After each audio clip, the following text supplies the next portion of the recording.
നമസ്കാരം. മലയാളി വാർത്ത ആനുകാലികത്തിലേക്ക് സ്വാഗതം. നമസ്കാരം സാർ. സർ, ഇസ്രായേൽ നടത്തിയ അപ്രതീക്ഷിതമായിട്ടുള്ള ഒരു ആക്രമണമായിരുന്നു ഖത്തറിലേക്കുള്ളത്. അറബ് രാജ്യങ്ങൾക്ക് മേലെയുള്ള ആ ഒരു കടന്നുകയറ്റം എന്നുള്ളതാണ് പറയുന്നത്. എങ്കിലും തിങ്കളാഴ്ച വരാനിരിക്കുന്ന അറബ് ഇസ്ലാമിക് ഉച്ചകോടി എന്തായിരിക്കും ഒരു തീരുമാനം എന്നുള്ളത് ഒരുപക്ഷെ ലോകരാജ്യങ്ങളെല്ലാം ഉറ്റുനോക്കുന്നുണ്ട്. തീരുമാനങ്ങൾ പലതെടുക്കാം, ഒരു സൈനിക നടപടിയിലേക്ക് കിടക്കാം, പക്ഷേ അതിനും ഏറെ അവർ മുന്നോട്ട് പോകേണ്ടിയിരിക്കുന്നു. പക്ഷെ മറ്റ് എന്ത് തീരുമാനമായിരിക്കും എടുക്കുന്നത്? എന്തായാലും ഇസ്രായേലിന് ഒരു തക്ക മറുപടി കൊടുക്കണം എന്ന് തന്നെയാണ് അവർ ആഗ്രഹിക്കുന്നത്.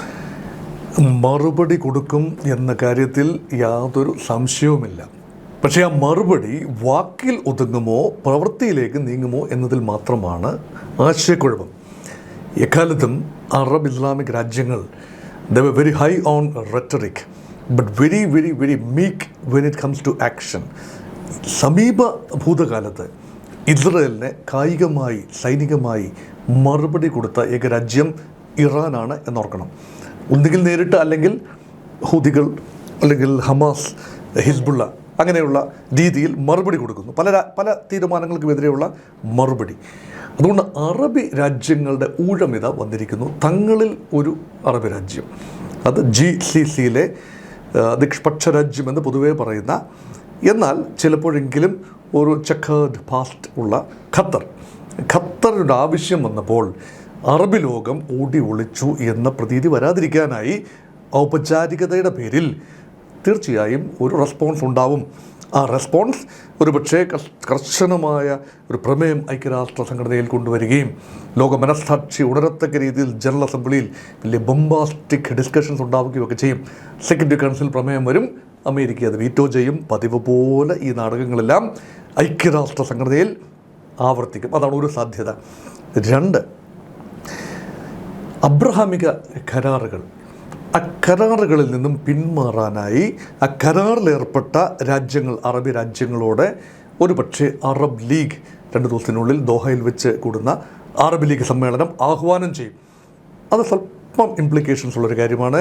ട്രംപിൻ്റെ മുഖം നഷ്ടപ്പെടുന്ന ഒരു നടപടിയാണ്. പക്ഷേ അതുകൊണ്ട് കാര്യമായ ദോഷം ഇസ്രായേലിന് ഉണ്ടാകുന്നില്ല, കാര്യമായ നേട്ടം അറബ് രാജ്യങ്ങൾക്ക് ഉണ്ടാകുന്നില്ല. ഇത് ഔപചാരികത മാത്രമാണ്. ഇസ്രായേലുമായി ആദിപിതാവെന്ന് അവർ കരുതുന്ന അബ്രഹാമിൻ്റെ പേരിൽ കാലാകാലങ്ങളായി എത്തിച്ചേർന്ന, ട്രംപിൻ്റെ ആദ്യ ഊഴം മുതൽ എത്തിച്ചേർന്ന കരാറുകൾ, അതിൽ നിന്നും 4 രാജ്യങ്ങൾ ഇപ്പോൾ കരാറിൽ ഏർപ്പെട്ടിട്ടുണ്ട്. ഈ 4 അറബ് രാജ്യങ്ങളും പിന്മാറുന്ന അവസരം വന്നാൽ ജൂതരാജ്യവും അറബി ലോകവും തമ്മിലുള്ള ഒരു ഇടപാടും ഇനി വേണ്ട എന്ന് പറഞ്ഞു വെക്കാം. അതും സിംബോളിക്കാണ്, കേവലം പ്രതീകാത്മകം മാത്രം. 3ാമത്തെ ഒരു കാര്യം, ഒരുപക്ഷെ അധികം സംസാരിച്ചിട്ടില്ലാത്തൊരു കാര്യമാണ്. Israel can be choked economically and also logistically. എന്ന് പറഞ്ഞാൽ ഇസ്രായേലിൻ്റെ ജിയോ പൊളിറ്റിക്കൽ ലൊക്കേഷൻ നോക്കൂ. മധ്യധരണ്യാഴിയുടെ കിഴക്ക് ഒരു ചെറിയ തുരുത്ത് മാത്രമാണ് ഇസ്രായേൽ. കേരളത്തിന് അത്രയും പോലും വലിപ്പമില്ലാത്ത ചെറിയ ഒരു രാജ്യം. ആ രാജ്യത്തിന് പുറം ലോകത്തോട്ട് പോകണമെങ്കിൽ by air or by land പോകണമെങ്കിൽ ഉള്ള ഓപ്ഷൻസ്, വടക്കോട്ട് സഞ്ചരിച്ചാൽ അത് ലെബനനാണ്. ലെബനൻ അറബ് രാജ്യമാണ്. വടക്ക് കിഴക്ക് ആണെങ്കിൽ അത് സിറിയയാണ്. കിഴക്ക് ജോർദാനാണ്. തെക്ക് സൗദി അറേബ്യയും ഈജിപ്തും ഒക്കെയാണ്. തെക്ക് പടിഞ്ഞാറ് മാത്രമാണ് മധ്യധരണ്യാഴി അല്ലെങ്കിൽ മെഡിറ്ററേനിയൻ കടലുള്ളത്.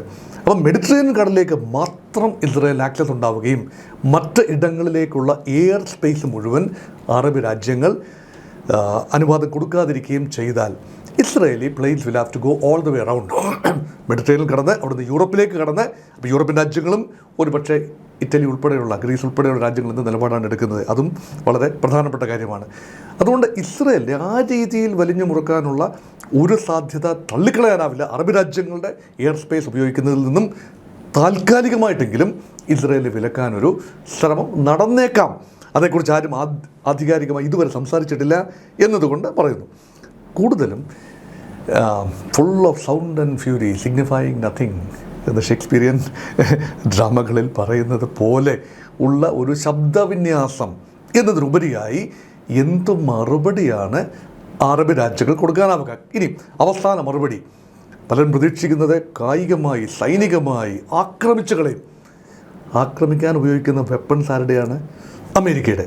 അല്ലെ, അമേരിക്ക കൊടുത്ത വിമാനങ്ങളാണ് GCC രാജ്യങ്ങളുടെ കൈമുതൽ അല്ലേ?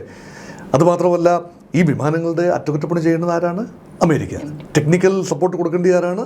അമേരിക്ക. സ്പെയർ പാർട്ട് കൊടുക്കേണ്ടത് ആരാണ്? അമേരിക്ക. ഇവരുടെ സൈനിക പങ്കാളി ആരാണ്? അമേരിക്ക. അമേരിക്കയുടെ ഉറ്റ ചങ്ങാതിയാണ് ഇസ്രായേൽ. ഇസ്രായേലിനെതിരെ, അമേരിക്കയ്ക്ക് ഏറെ പ്രിയപ്പെട്ട ഇസ്രായേലിനെതിരെ അമേരിക്കൻ ആയുധം ഉപയോഗിച്ചുകൊണ്ട് അമേരിക്കൻ സഖ്യകക്ഷികളായ ഗൾഫ് രാജ്യങ്ങൾ പടപൊരുതാൻ ഇറങ്ങും എന്ന് പറഞ്ഞാൽ ഇതെന്ത് വെള്ളരിക്കാപട്ടണമാണ്? അങ്ങനെ സംഭവിക്കില്ലല്ലോ. അപ്പം മറുപടി സൈനികമാകാനുള്ള സാധ്യത തുലവും പരിമിതമാണ്, അസാധ്യമാണെന്ന് വേണമെങ്കിൽ പറയാം. പക്ഷേ അവിടെയും ട്രംപ് ഇസ്രായേലിൻ്റെ ഈ ഒരു നടപടിയോട് എതിർത്ത് തന്നെ നിൽക്കുകയാണ്. ഒരു പക്ഷേ അറബ് രാജ്യങ്ങൾ, ഇപ്പോൾ ഖത്തർ ഉൾപ്പെടെയുള്ള രാജ്യങ്ങൾക്ക് അനുകൂലമായി ട്രംപ് പലപ്പോഴും നിൽക്കുന്നത് നമ്മൾ കണ്ടിട്ടുണ്ട്. പക്ഷേ അങ്ങനെ അനുകൂലമായ ഒരു തീരുമാനം ട്രംപിൻ്റെ ഭാഗത്ത് നിന്ന് നിങ്ങൾ എന്താണെന്ന് വെച്ചാൽ ചെയ്തോ എന്നൊരു കണ്ണടച്ച് കാണിച്ചാൽ ഒരു പക്ഷേ ഒരു വലിയ സൈനിക നടപടിയിലേക്ക് അറബ് രാജ്യങ്ങൾ പോവില്ല. ട്രംപിൻ്റെ വാക്കും പഴയ ചാക്കും വിശ്വസിക്കാൻ പറ്റില്ല ഒരുപോലെ. ഇതെല്ലാം ഓട്ട വീണ വാക്കുകളല്ലേ. അപ്പം ട്രംപ് പറയുന്നത് എന്ത് എന്നതല്ല പ്രധാനം. What does America want? ഇവിടെ ഒരു തിയറി വളരെ പ്രബലമാണ്. ഇതെല്ലാം ഒരു ഒത്തുകളിയാണ്. അമേരിക്കയ്ക്ക് ആഗ്രഹമുണ്ട് ഹമാസിനെ ദോഹയുടെ മണ്ണിൽ നിന്നും എങ്ങനെയെങ്കിലും എവിക്റ്റ് ചെയ്യണം. അത് അമേരിക്കയ്ക്ക് നേരിട്ട് ചെയ്യാനാവില്ല. ഖത്തറിനെ സംബന്ധിച്ചിടത്തോളം കടക്ക് പുറത്ത് എന്ന് ഹമാസിനോട് പറയാൻ ആവില്ല. പക്ഷേ പലസ്തീൻ കോസ്റ്റിന് വേണ്ടിയുള്ള പോരാട്ടം ഒരു ഘട്ടത്തിലെത്തി നിൽക്കുമ്പോൾ ഹമാസ് ഉൾപ്പെടെ ഖത്തറിനൊരു ബാധ്യതയാകുന്നു എന്ന് ചിന്തിക്കുന്നവരുടെ എണ്ണം കൂടി വരികയാണ്. അങ്ങനെയെങ്കിൽ ഇതൊരു ഒത്തുകളിയല്ലേ എന്ന് ചിന്തിക്കുന്ന ആളുകളുണ്ട്. Qatar, United States and also Israel. അതുകൊണ്ട് ഇസ്രായേലി ആക്രമണം ഖത്തറിന് നേരെ വരുമ്പോൾ അതിൽ ഈ ഖത്തർ പ്രതിഷേധിക്കുന്നു, ഞങ്ങൾ അറിഞ്ഞില്ല എന്ന് പറയുന്നു. ഇതൊക്കെ ഡിസ്ട്രാക്ഷൻ ടാറ്റിക്സാണ്. അറിയാതെയൊന്നും ഒരിക്കില്ല. അമേരിക്ക അറിയാതെ എങ്ങനെ അവിടെ ഒരു ആക്രമണം നടക്കും? അമേരിക്കയുടെ അൽ ഉദൈദ് എയർബേസ്, ആ എയർബേസിൽ നിന്നും കേവലം 25 കിലോമീറ്റർ മാത്രം അകലെയുള്ള റെസിഡൻഷ്യൽ ഒരു കോംപ്ലക്സിലാണ് ഇസ്രായേലി ഫൈറ്റർ പ്ലെയിൻസ് ബോംബ് വർഷം നടത്തിയിരിക്കുന്നത്. അവിടെ അവരെ ബോംബ് വീഴുന്നതിന് തൊട്ട് മുമ്പ് തന്നെ പ്രധാന നേതാക്കൾ അവിടെ വിട്ടുപോയി. ഏതാനും നിമിഷങ്ങൾക്ക് മുമ്പ് തന്നെ അവർക്ക് വിവരം കിട്ടി കാണാനാണ് സാധ്യത. 5 നേതാക്കളെങ്കിലും ഹമാസിൻ്റെ ഉന്നത അധികാര കൗൺസിലിലെ 5 നേതാക്കളെങ്കിലും, അതായത് ഖലീൽ അൽ ഹയ്യ ഉൾപ്പെടെയുള്ള 5 നേതാക്കൾ, അവരെയാണ് ടാർഗറ്റ് ചെയ്തതെന്നാണല്ലോ പറയുന്നത്. അപ്പോൾ ഖത്തറിന് പറയാം ഈ ടാർഗറ്റ് പൊളിഞ്ഞു, അറബ് ലോകത്തിന് പറയാം ഇസ്രായേലിൻ്റെ ടാർഗറ്റ് അതായിരുന്നു. പക്ഷേ അവരെ ആരെയും കൊല്ലാൻ സാധിച്ചില്ല. പാവം ഹയ്യയുടെ മകൻ മാത്രം മരണപ്പെട്ടു, മറ്റ് 4-5 ഹമാസ് നേതാക്കളും മരണപ്പെട്ടു. അതുകൊണ്ട് ഇസ്രായേലിൻ്റെ ശ്രമം പരാജയപ്പെട്ടു എന്ന് പറയാം. പക്ഷേ ഇസ്രായേൽ ശ്രമം അതല്ല എങ്കിലോ എവിടെ കയറി വേണമെങ്കിലും അറബ് ലോകത്ത്, അറബി അല്ലാത്ത ഇടങ്ങളിൽ എവിടെ പോയി ഹമാസ് ഒളിച്ചാലും ഞങ്ങൾ പിന്തുടർന്ന് വന്ന് ആക്രമിച്ച് നിങ്ങളെ കാലപുരിക്ക് അയക്കും. ഇതാണ് ഫോർമുല എങ്കിലോ. അതുകൊണ്ടാണ് മറ്റാരും തന്നെ ആദ്യം ചെയ്യേണ്ടത് എന്താണ്? അറബ് രാജ്യങ്ങൾ ക്ഷണിക്കേണ്ടതാണ് ഹമാസിൻ്റെ താവളങ്ങൾ. വരൂ, കടന്നു വരൂ, നിങ്ങളെ അവിടെ ആക്രമിച്ചാൽ we are willing to have you here. Egypt പറഞ്ഞില്ലല്ലോ, തുർക്കിയും ഇറാനും പോലും പറഞ്ഞില്ലല്ലോ, നിങ്ങൾക്കിവിടെ സ്വാഗതമെന്ന് പറഞ്ഞില്ലല്ലോ. അതുകൊണ്ട് സ്വാഭാവികമായും ഇവിടെ പൊതുവെ ഹമാസിനും കുറച്ച് ഗുഡ്വില്ല് അറബി ലോകത്തിന് ലഭിക്കുന്നു, പ്രത്യേകിച്ചും ഖത്തർ ലഭിക്കുന്നു എന്ന് തോന്നാമെങ്കിലും അവസാനം the only force in the receiving end is nothing but Hamas. അതായത് അറബ് രാജ്യങ്ങൾ ആഗ്രഹിക്കുന്നത് ഒരു പക്ഷേ ഹമാസിൻ്റെ ഉന്മൂലനം എന്നുള്ളതല്ലേ? ഉന്മൂലനം എന്നല്ല, ഇതൊരു തരം വിക്രം ഔർ വേതാൾ കഥയിൽ വിക്രമാദിത്യൻ്റെ തോളിൽ ഇങ്ങനെ ഒരു ബാധ്യതയായി കിടക്കുന്ന വേതാളം ആണോ പലസ്തീനിയൻ ജനത? ഇത് ഉറക്കെ ആരും ആർട്ടിക്കുലേറ്റ് ചെയ്യില്ല. അറബ് ലോകത്ത് അങ്ങനെ ഒരു സംസാരമുണ്ട്, മുൻകാലത്തും അങ്ങനെ തന്നെയാണ്. പലസ്തീനിയൻ ജനതയ്ക്ക് ഒരു രാജ്യമില്ല. ആ രാജ്യം ഉണ്ടാകേണ്ടതാണ് അവരുടെ പ്രദേശത്ത്. അത് വെസ്റ്റ് ബാങ്കും പലസ്തീനും കേന്ദ്രീകരിച്ച് ഓസ്ലോ കരാർ അനുസരിച്ച് 1993-ലെയും 95-ലെയും ഓസ്ലോ സമാധാന കരാർ അനുസരിച്ച് അവർക്ക് ഭൂമി ലഭിക്കേണ്ടതാണ്. അതാണ് ഔപചാരികമായ എല്ലാ ലോകരാജ്യങ്ങളുടെയും നിലപാട്. ഇസ്രായേൽ ഒഴിച്ചുള്ള എല്ലാ ലോകരാജ്യങ്ങളുടെയും നിലപാടതാണ്. പക്ഷേ അതിനുവേണ്ടി ഒരു ചെറുവിരൽ അനക്കാൻ ഇവരാരും തയ്യാറല്ല. എങ്കിൽ പിന്നെയുള്ള വഴി എന്താണ്? ഇവരെ അഭയാർത്ഥികളായിട്ടെങ്കിലും ഗാസയിലെ ആളുകളെ ഓണറബിളായി അഭയാർത്ഥികളായിട്ടെങ്കിലും സ്വീകരിക്കാൻ എത്ര അറബി രാജ്യങ്ങൾ തയ്യാറാകും? മുൻകാലങ്ങളിലൊക്കെ പോയിട്ടുള്ളവർ വലിയ തോതിൽ പാലസ്തീനിയൻ ജനത ഈജിപ്തിലും സിറിയയിലും ഇറാഖിലും ഒക്കെ അഭയാർത്ഥികളായിട്ടുണ്ട്. ആ അഭയാർത്ഥികൾ ഒരു ബാധ്യതയാകുന്നു എന്നൊരു ചിന്ത അവിടങ്ങളെല്ലാം ഉണ്ട്. അവരെ പ്രൊഡക്റ്റീവായിട്ട് ഇക്കണോമിക് ആക്ടിവിറ്റീസിന് വേണ്ടി വിനിയോഗിക്കാൻ പലപ്പോഴും അവർക്ക് സാധിക്കാറില്ല. അതോടൊപ്പം തന്നെ ഈ ഹമാസ് ഉൾപ്പെടെയുള്ള റാഡിക്കൽ വിഭാഗങ്ങൾ കൂടി കടന്നു വന്നാൽ എന്തായിരിക്കും അവസ്ഥ? അത് ഖത്തർ നോക്കൂ, ഏതാനും വർഷം മുമ്പ് ഖത്തറിനെ GCCയിൽ നിന്നും പുറത്തു പോകേണ്ടി വന്നു. അതിനുള്ള കാരണം എന്താണ്? ഈ ബന്ധങ്ങളാണ്. ഹമാസ് ഉൾപ്പെടെയുള്ള താലിബാൻ ഉൾപ്പെടെയുള്ള പല രാജ്യങ്ങളും പല സംഘടനകളുമായുള്ള ഈ ഖത്തറിൻ്റെ ബന്ധമാണ്, അണ്ടർ ഹാൻഡ് ഡീൽസാണ്. അതിൻ്റെ പേരിലാണ്, മറ്റ് ചില കാരണങ്ങളാണ് പുറത്തു പറയുന്നതെങ്കിലും ഇതിൻ്റെ പേരിൽ കൂടിയാണ് GCC രാജ്യങ്ങൾ UAEയും സൗദി അറേബ്യയും ഉൾപ്പെടെയുള്ള രാജ്യങ്ങൾ ഖത്തറിനെതിരെ കർശന നിലപാട് മുമ്പ് സ്വീകരിച്ചത്. അതുകൊണ്ടാണ് ഇപ്പോൾ അതെല്ലാം മറന്നെന്ന് പറയാനാവില്ല, അതൊക്കെ ഉള്ളിലുണ്ട്. പൊതുവെ ഖത്തർ ആക്രമിക്കപ്പെട്ടപ്പോൾ GCC രാജ്യങ്ങളും അറബ് ലീഗും എല്ലാം തന്നെ ഖത്തറിന് ഐക്യദാർഢ്യം പ്രഖ്യാപിക്കുന്നു. ഇതാണ് ഞാൻ പറയുന്നത്, ഇത് വാക്കുകളിലാണ്, പ്രവൃത്തിയിലുണ്ടാകുമോ? അറബ് ലീഗിൻ്റെ സമ്മേളനം ഞായർ തിങ്കൾ ദിവസങ്ങളിൽ ഖത്തർ തലസ്ഥാനമായ ദോഹയിൽ നടക്കുന്നു. പക്ഷെ എന്ത് തന്നെയാലും ഈ ഒരു അറബ് രാജ്യങ്ങൾ എപ്പോഴും അമേരിക്കയെ തൂങ്ങി നടക്കുന്നു എന്നുള്ളത് ആണ് പുറത്തു വരുന്നത്. പക്ഷേ അവർക്ക് അവരുടേതായ ഒരു നിലനിൽപ്പ് സ്വാതന്ത്ര്യം എപ്പോഴും ആഗ്രഹിക്കുന്നു. ഒരു പക്ഷേ യുദ്ധത്തിൽ അധികം പരിചയങ്ങൾ ഈ മിക്ക രാജ്യങ്ങൾക്കും ഉണ്ടായിരിക്കില്ല.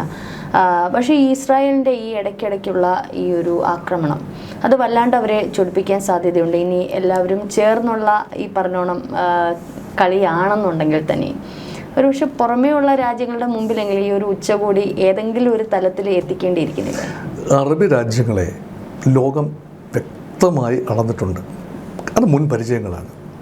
ഇസ്രായേലിനെതിരെ 4 യുദ്ധങ്ങളാണ് അറബി രാജ്യങ്ങൾ നടത്തിയിട്ടുള്ളത്. 1948, 1956, 67, 1973. ഈ 4 യുദ്ധങ്ങളും കോർഡിനേഷൻ ലെവലിൽ വരുമ്പോൾ ഗ്രാൻഡ് പരാജയമായിരുന്നു, ഭൂലോക പരാജയമായിരുന്നു. കോർഡിനേറ്റഡ് എഫേർട്ട് ഇസ്രായേലിനെതിരെ ഉണ്ടായിട്ടില്ല. Israel with the help of America always dominated. അവസാന യുദ്ധത്തിൽ ഡോമിനേറ്റഡ് എന്ന് പറയാനൊക്കെ സമനിലയിൽ പിരിഞ്ഞു എന്ന് പറയാം, 73 യുദ്ധം. അതിനുശേഷം നേരിട്ട് ഇസ്രായേലും അറബി ലോകവുമായി നേരിട്ടൊരു പോരാട്ടം ഹൂതികളിലൂടെ അല്ലെങ്കിൽ ഹമാസിലൂടെയൊക്കെ പ്രോക്സി വാർ ഉണ്ടായി എന്നല്ലാതെ നേരിട്ടൊരു പോരാട്ടം ഉണ്ടായിട്ടില്ല. ആദ്യമായിട്ടാണ് ഒരു അറബി ലോകത്ത് കൃത്യമായ ബോംബിംഗ് ഇസ്രായേൽ ചെയ്യുന്നത്. അതിനർത്ഥം എന്താണ്? We are willing to take on the Arab world എന്നുകൂടിയുള്ള സന്ദേശമാണ്. അത് നേരിട്ടല്ല, ഹമാസിനെ ഹാർബർ ചെയ്യുന്ന ഏത് രാജ്യത്തെയും അത് ഞങ്ങൾ മുഖം നോക്കില്ല, അത് ഞങ്ങളുടെ താല്പര്യമാണ്. ഈ പ്രഖ്യാപനമാണ്. തീർച്ചയായിട്ടും ആ പ്രഖ്യാപനത്തിൽ ഇസ്രായേൽ വിജയിച്ചല്ലോ. ആ പ്രഖ്യാപനം നടത്തി, അത് ചെയ്ത് കാണിച്ചുകൊണ്ട് നടത്തി. ആ രീതിയിൽ തീർച്ചയായും അപലപനീയമായ കാര്യമാണ്. ഒരു സ്വതന്ത്ര പരമാധികാര രാജ്യത്തെ ആക്രമണം നടത്തുന്നത് അംഗീകരിക്കാനാവില്ല. പക്ഷേ it was a message given by Israel. ആ സെൻസിൽ അത് ഇസ്രായേലിനെ സംബന്ധിച്ചിടത്തോളം കറക്റ്റാണ്. അപ്പോൾ ഇനി ചെയ്യാൻ നോക്കുന്നത് എന്താണ്? അറബി ദേശീയത ഒരിക്കൽ കൂടി ഉണരണം, അറബി ഐക്യബോധം ഒരിക്കൽ കൂടി ഉണരണം. അതുകൊണ്ടാണ് ഞാൻ പറഞ്ഞത് ശബ്ദമുണ്ടാകും. പക്ഷേ ഹമാസിലെ നേതാക്കൾ മുൻനിരയിലുള്ള നേതാക്കൾ ഇപ്പോഴും പുറത്തു തന്നെയുണ്ട്. ഹമാസിനെ അത്ര നല്ല ഇതായിട്ട് നമുക്ക് മാറ്റി നിർത്താനും പറ്റില്ല. ഒരു പക്ഷേ ഖത്തർ ഇത്തരത്തിലുള്ള വെട്ടിലാക്കിയതാണ്, പിന്നിൽ നിന്ന് കുത്തിയതാണെന്നുണ്ടെങ്കിൽ തീർച്ചയായിട്ടും അത് ഖത്തറിന് ഹമാസ് ഒരു വീണ്ടും വെല്ലുവിളിയായി വരില്ല. ഖത്തറിന് ഹമാസ് വെല്ലുവിളിയാവില്ല. കാരണം ഹമാസ് ഒരിടം ഇത് യഥാർത്ഥത്തിൽ ഈ ബാക്ടീരിയ പോലെയോ വൈറസ് പോലെയോ ഒക്കെ ചിലപ്പോൾ കാണാവുന്നൊരു കാര്യമാണ്. ഒരു host body is needed for a bacterial or viral activity to thrive. ഇത് ബാക്ടീരിയ വൈറസ് പോലെ അല്ല ഹമാസെങ്കിൽ അവരൊരു കോസ്റ്റിന് വേണ്ടി പോരാടുന്നവരാണ്. അത് ശരിയാണ്. ആ കോസ്റ്റ് ചിലരെ സംബന്ധിച്ചിടത്തോളം വൈറസായി ആ കോസ്റ്റിനെ കാണും, ഒരു ത്രെട്ടായി ആ കോസ്റ്റിനെ കാണും. ഒരു ഹോസ്റ്റ് ബോഡി വേണമല്ലോ. ആ ഹോസ്റ്റ് ബോഡി എന്ന് പറയുന്നത് സ്വന്തം രാജ്യമായ ഹമാസിൻ്റെ സ്വന്തം പ്രദേശമായ Gaza.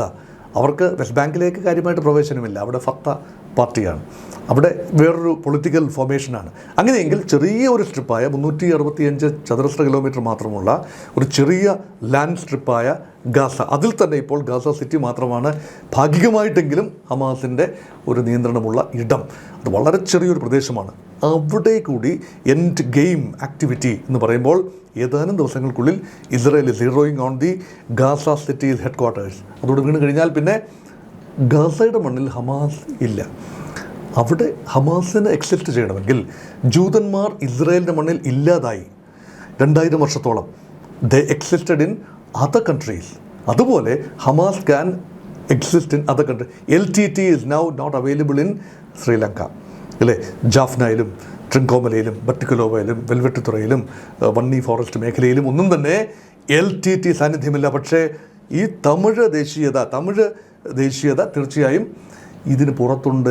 Eelam is an idea which is alive in European countries, America, Canada, elsewhere.